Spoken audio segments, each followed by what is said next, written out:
મિત્રો, સ્વાગત છે તમારું અમારી ચેનલમાં અંતરની વાણીમાં।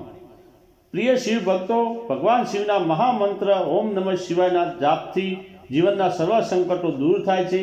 આ મંત્ર એટલો સરળ અને શક્તિશાળી છે કે જેનો જાપ તમે ત્યાં અને ગમે ત્યાં કરી શકાય છે। પરંતુ શું તમને જાણો છો કે જો કોઈ વ્યક્તિ પથારીમાં સૂતી વખતે આ મંત્રનો જાપ કરે તો તેના જીવનમાં કેવા પરિવર્તન આવે છે? મિત્રો, આજે અમે તમને એક પ્રેરણાદાયક કથા સંભળાવવા જઈ રહ્યા છીએ, જેમાં ભગવાન શિવે માતા પાર્વતીને આ રહસ્ય જણાવ્યું કે સૂતી વખતે ઓમ નમઃ શિવાયના જાપથી જીવનમાં કયા કયા ફેરફારો આવે છે। વાત એ સમયની છે જ્યારે કૈલાશ પર્વત ચંદ્રના પ્રકાશમાં નહાયેલો હતો। હિમાલયની શિખરો શાંત હતી અને ઠંડી હવાઓ ભગવાનના શિવની જટામાં રમી રહી હતી। ભગવાન શિવ ધ્યાનમાં લીન હતા અને માતા પાર્વતી તેમની નજીક બેઠા હતા।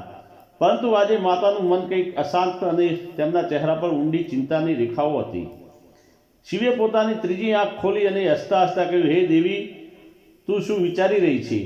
તારું મન આજે ચંચળ કેમ છે? માતા પાર્વતીએ હાથ જોડી લીધા અને નમ્રતા સ્વરમાં કહ્યું કે નાથ, એક પ્રશ્ન મારા મનને વારવાર કરકોડી રહ્યો છે। ઘણા દિવસોથી આ સવાલ મને પરેશાન કરી રહ્યો છે। જો તમારી યાજ્ઞા હોય તો હું પૂછું। મહાદેવે શાંત સ્વરે કહ્યું, નિસંકોચ પૂછો પાર્વતીજી, તમારો દરેક સવાલ મારા માટે મહત્વનો છે।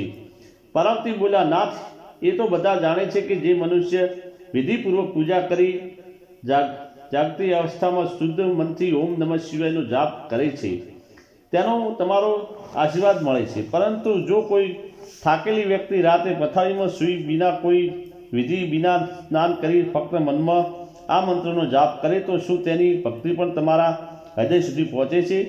શિવે હસીને કહ્યું, દેવી, તમે ખૂબ જ સુંદર પ્રશ્ન પૂછ્યો છે। તેનો જવાબ હું તમને એક કથા દ્વારા આપીશ। ધ્યાનથી સાંભળો, કારણ કે આ કથામાં ન તો માત્ર તમારા સવાલનો જવાબ છુપાયેલો છે, પરંતુ એ પણ જાણવામાં આવશે કે સૂતી વખતે ઓમ નમઃ શિવાયના જાપથી શું ફેરફાર આવે છે। ઘણા વર્ષ પહેલાં હિમાચલની તળેટીમાં નીલકુંડ નામનું એક નાનું ગામ હતું। આ ગામમાં એક ગરીબ બ્રાહ્મણ રહેતો હતો, જેનું નામ હતું રઘુ। રઘુની ઉંમર ઘણી વધી ગઈ હતી, શરીર નબળું હતું, ન કોઈ પરિવાર નહોતો, ન કોઈ સહારો। ગરીબી અને બીમારીઓને તેને સંપૂર્ણપણે તોડી નાખ્યો હતો। તેની પાસે ન સારું ભોજન હતું, ન સુંદર વિનાશ કે ફૂટેલી ઝૂંપડી। તે જીવન વિતાવતો હતો, પરંતુ રઘુ પાસે એક અમૂલ્ય સંપત્તિ હતી, તેની શિવ ભક્તિ। તેને બાળપણથી જ ભગવાન શિવ પર અટલ વિશ્વાસ હતો। તેની માતા તેને શિવની કથાઓ સંભળાવતી હતી।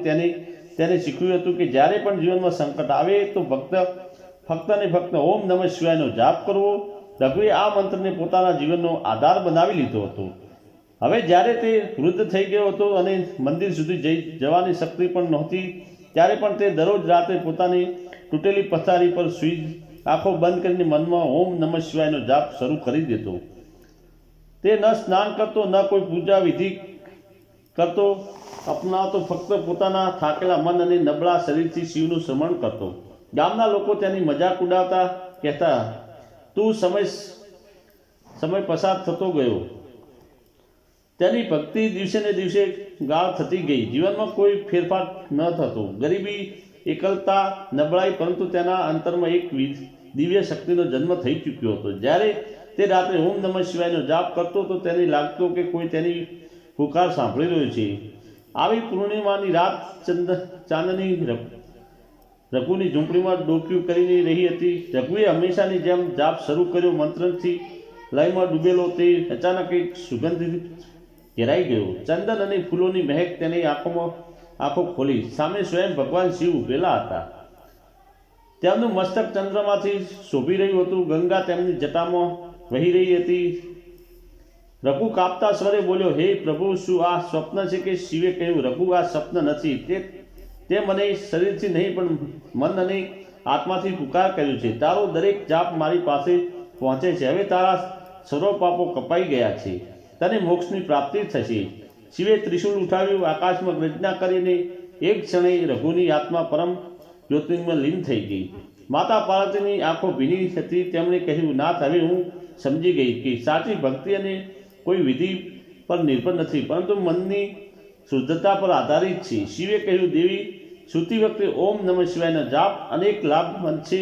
મનની શાંતિ અને તણાવથી મુક્તિ, દિવસભરની ચિંતા અને તણાવ આ જાપથી દૂર થાય છે. નીંદર ગાઢ અને સુંદર આવે છે, સુખ આવે છે. નકારાત્મક ઉર્જાથી રક્ષણ થાય છે. રાત્રે નકારાત્મક શક્તિઓ સક્રિય હોય છે. આ મંત્ર રક્ષા કવચની જેમ કામ કરે છે. આધ્યાત્મિક ઉન્નતિના આ મંત્રનો આત્માનો શિવની નજીક લઈ જાય છે અને જીવનના ઉદ્દેશને સ્પષ્ટ કરે છે. પાપોનો નાશ, જેમ શિવે કહ્યું, આ મંત્ર દરેક એવી વ્યક્તિને લાભ આપે છે જેને સાચા મનથી જપે છે, પછી ભલે તે કોઈ પણ અવસ્થામાં હોય. પાર્વતીએ શિર ઝુકાવ્યું અને બોલ્યા, નાથ, હવે હું જાણી ગઈ કે ભક્તિમાં કોઈ બંધન નથી. તો મિત્રો, આ હતી રઘુની કથા અને ઓમ નમઃ શિવાયના મંત્રની મહિમા. જો તમારી પાસે સમય નથી, સાધનો નથી કે શક્તિ નથી તો પણ ચિંતા ન કરજો. દરરોજ રાત્રે સૂતા પહેલાં આ મંત્રનો જાપ કરો.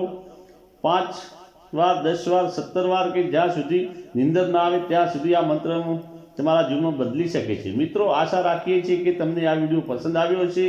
તો મિત્રો, ચેનલને સબસ્ક્રાઈબ કરવાનું ભૂલશો નહીં. તમે વિડીયો પૂરેપૂરો જોવા બદલ તમારો ખૂબ ખૂબ આભાર. ધન્યવાદ. ઓમ નમઃ શિવાય.